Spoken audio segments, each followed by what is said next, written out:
the more serious life gets, the more important fantasy and imagination and things like games become to me. And there's something strange about it, because it's more than just that desire to escape and find a time killer. I've long had this feeling that games are important to me, that being able to escape into a fantasy world of some kind is vital. Not something that's just for fun, but something somehow that's actually important. And on the surface, that seems like a really weird thing to say. Why would something that's purely fantastical be important to real life? And the first thing that comes to mind in explaining this is that it is really all about freedom. Somebody was talking about what it is that makes Elder Scrolls special, and they said there's games like, for example, Witcher 3, where you make a character and you play as someone, a predefined character. Geralt is the main protagonist in Witcher 3. And Witcher 3 is an amazing game in its own right, but you aren't really playing as a free agent yourself in that game as much as you are playing out the story of the main character that is living out his story. So some games are like a interactive story you're playing through, but the Elder Scrolls and probably the entire Bethesda formula for making RPGs always has been about player agency. It's been about that notion that you can be whatever you want to be. You can go wherever you want to go. And the story is there to provide context for the world, to make the world more interesting and more believable, and to give you something that's worth pondering. But it's not there to tell you what kind of an experience to have. And that's one thing that makes it so different. It's a game that makes freedom a core part of its mechanics. Whether it's figuring out how you want to build your character, or it's figuring out what your place in the world is. Maybe you're just a person who likes to catch fish and sell them to other players. Maybe you're a house decorator. Maybe you play through solo quests. Maybe you're a PvP player. There's so many different ways you could play Elder Scrolls Online or any of the various single player games in the franchise. But anyways, I digress. The point I was getting at was that what makes these games special is freedom.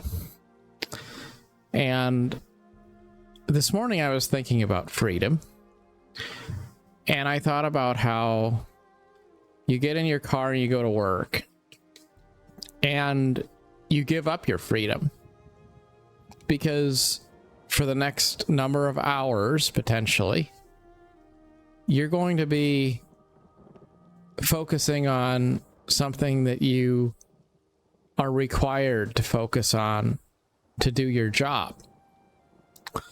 And if you like the job you're doing and you care about the work you do and you believe that what you're doing makes a positive difference in the world, then that's okay, right? Because we all give up some freedom so that we can make the world a better place, so that we can continue to enjoy our freedoms, so that other people can have their freedoms. We go to work so that others can sleep securely in their beds or have food on their tables, whether it's keeping trucks moving or fighting to protect your country or serving in law enforcement and keeping the streets safe, or maybe being in a really technical field like a doctor or a surgeon or an architect, building structures that people will live in, or working on the physical bodies of people to keep folks healthy, or whatever it might be. There's so many different things we can do with our lives to make it possible for both ourselves and others to enjoy a life that is enriched by elements of freedom. But the dichotomy of this is that to do that, we have to give up our freedom. You have to say, okay, I can't just do whatever I want all the time because I have a purpose that I have to devote myself to, which is higher than myself alone. And I was thinking about how there's people who are really driven. They're really competitive. They're really egotistical. They tend to find a treadmill and chase it. And, you know, those people are kind of like the PvP players in an MMO community. They're the folks who are going to be toxic, and they're going to be unfriendly maybe to players who don't understand the mechanics of the game. They're going to be focusing on min-maxing. They're going to be focusing on winning. They're going to be the pay-to-win players. They're going to be those folks that are, in a way, the worst kind of people. But they're also the people that probably are going to be keeping the platform alive, right? Think about Genshin Impact or any gacha game that you can think of. You have the whales, right? The people that'll pay thousands of dollars to gamble on one character or something and unlock their favorite character. And we could look at that and say, well, that's ridiculous. And it is ridiculous. But then we could also look at that and say, well, the other side of the coin is you get a game that's basically a AAA game, but it's free for people who don't want to pay money or can't pay money, because all of the people that whale on it make it actually more affordable for the many people who aren't going to whale on it. And it's kind of like that with people's ambition in life. For every person that's really hyper competitive, for every person that can't stop chasing a treadmill, there's an opportunity to not be that person. If I want to be a meditative person, if I want to be more stoic about life, if I want to be more focused on the arts or on things that stoke my imagination, well, the reason I can do that and enjoy the blessings of life is because there's other people who don't want to do that. There's other people who want more money, and they want to have this sense of progression, and they want to be chasing something all the time. And, you know, I think about it every day when I drive down the road and I'm in the slow lane driving the speed limit, and there's someone else weaving in and out of traffic, being super aggressive and driving 15 miles over the speed limit. And I think, well, that's so obnoxious. Why is this person being like that?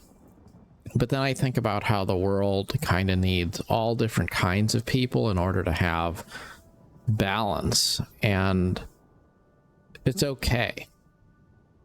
It's just like a game world where you have good and you have bad and you have darkness and you have light and you have positive kind of stories and you have negative kinds of stories, and it all mixes together. And when you look at it at a high level, you don't say, oh, well, you know, we should take away the bad parts or anything like that. No, you say, well, the complexity, the depth of the storytelling is special because there's all sorts of different themes at work. There's good and there's bad. There's the chasing of power and the chasing of peace. And, you know, so we don't have to try to make the world a place where everyone agrees, where everyone embraces our perspective on life. It's okay.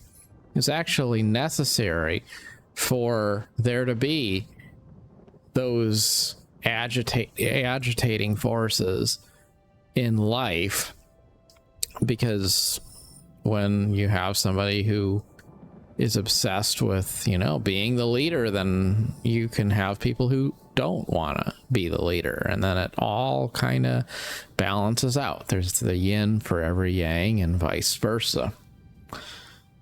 But then, as someone who chooses this sort of a middle way, as someone who chooses to think about life as, you know, kind of like an anthropology sort of a perspective, kind of like how if you were looking at nature, you wouldn't say, oh, well, you know, bears are good or bad. You would just say, well, bears could be dangerous and bears are part of nature. And so we can respect nature just because it is what it is. And there's no expectation that it's really good or bad. It can be admired, and it can be imperfect, and it can be dangerous, and it can be beautiful, and all of these different things can be all wrapped up into one neat little package of nature is nature, and we aren't the possessors of nature. And so, you know, can you like the beauty of seeing fish swimming around and also enjoy eating fish? Well, yeah, you kind of can, right? Like, you can just mix and match all these different themes in life and come up with something that kind of works for you, but there's no sure solution that everyone has to align with. All of this brings me to this notion that the world is filled with extremists, right? Like, there's people who believe in a religion, one religion or another. There's people who believe the earth is flat. There's people who are into one particular political party or another. There's so many different things out there where there's people who align themselves with something, and then they're drinking the Kool-Aid. They're 100% sold on whatever it is that they think is important, and then they will exclude anyone who doesn't align with their worldview. And that can be a difficult place to be, you know. Like, for me, being an agnostic, I'm not religious, so it's kind of, I don't really fit into the church crowd, but then I'm not a person who has no standards either, so I don't necessarily fit in with the people who are, you know, anti-tradition, right? Like, I kind of live a life that's pretty much traditional values, and I also don't have religious beliefs, but I have a sense of faith. And, you know, I take that perspective of a middle way and say, you know, I can read the Bible and I can have scripture verses on my walls because I think that there's beauty there, and I can also not take them literally because I have to look at life through the lens of what I truly in my heart believe to be true. All of these things are pretty normal things, but they they just, I guess they're uncommon virtues, right?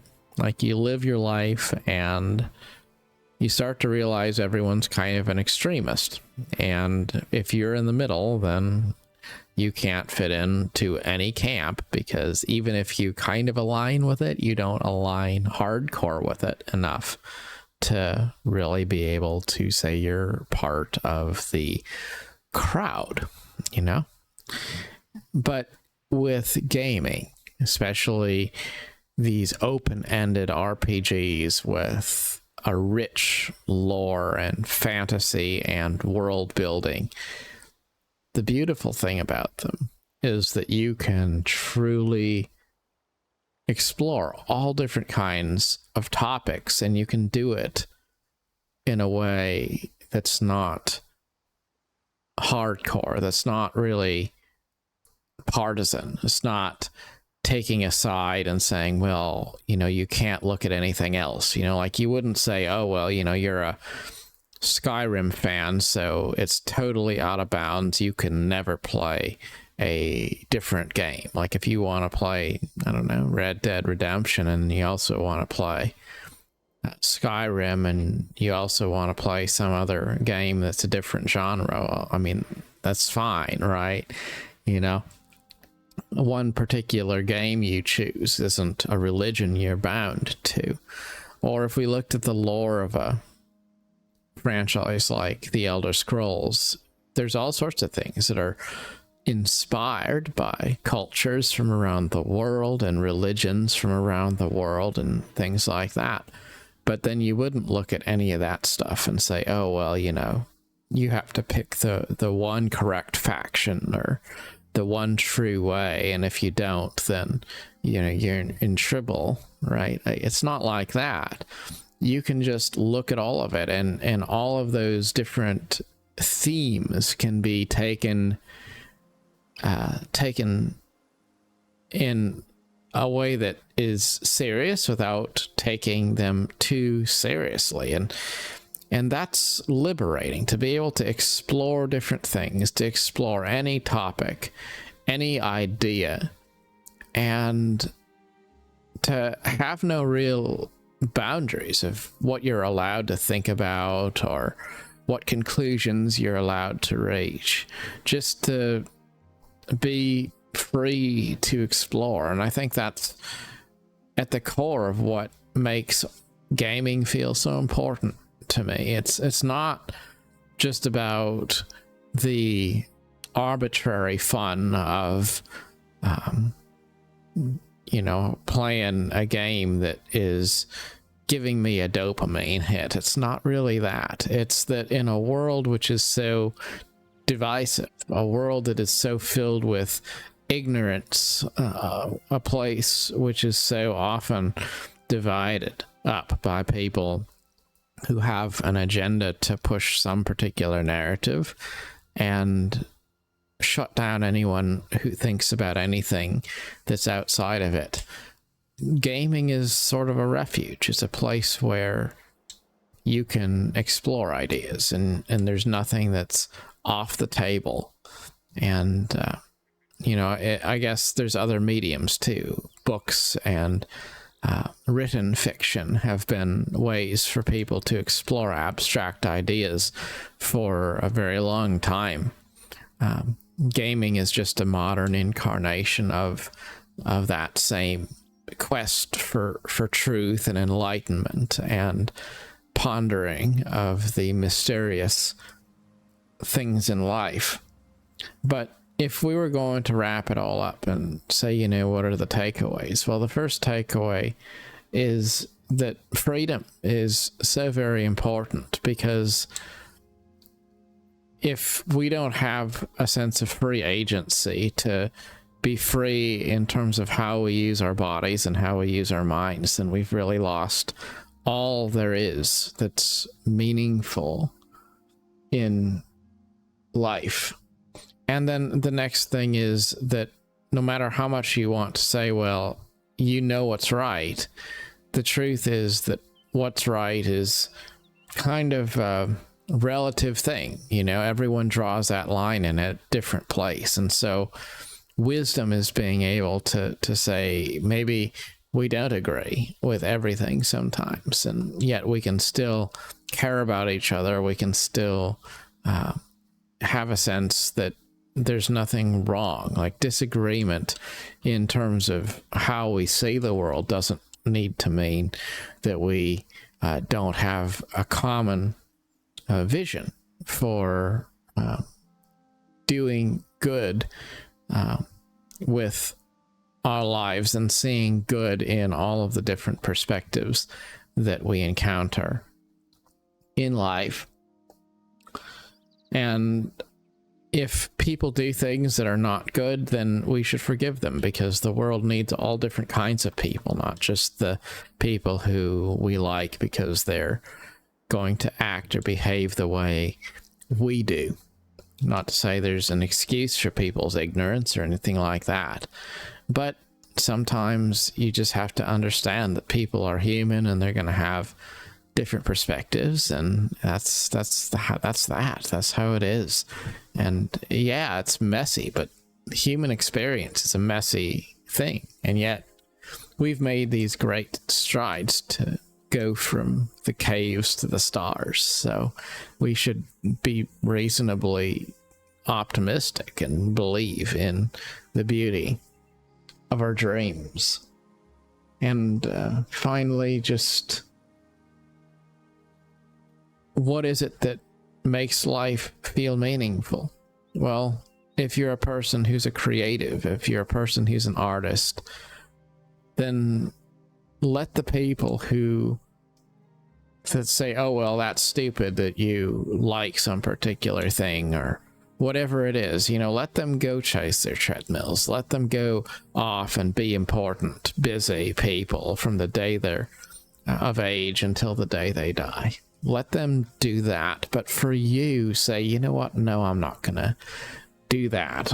I'm going to be, I'm going to let my mind wander. I'm going to allow myself these spaces where there is a certain degree of ambiguity and opportunity for room for interpretation. And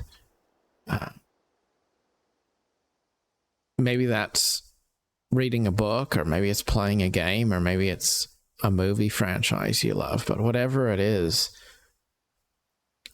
the reason why gaming and fantasy and fiction and all of those silly things, why they're so important, is because they're one of those last remaining frontiers where no matter what's going on in the world around us, we can still go into those alternative universes and find freedom.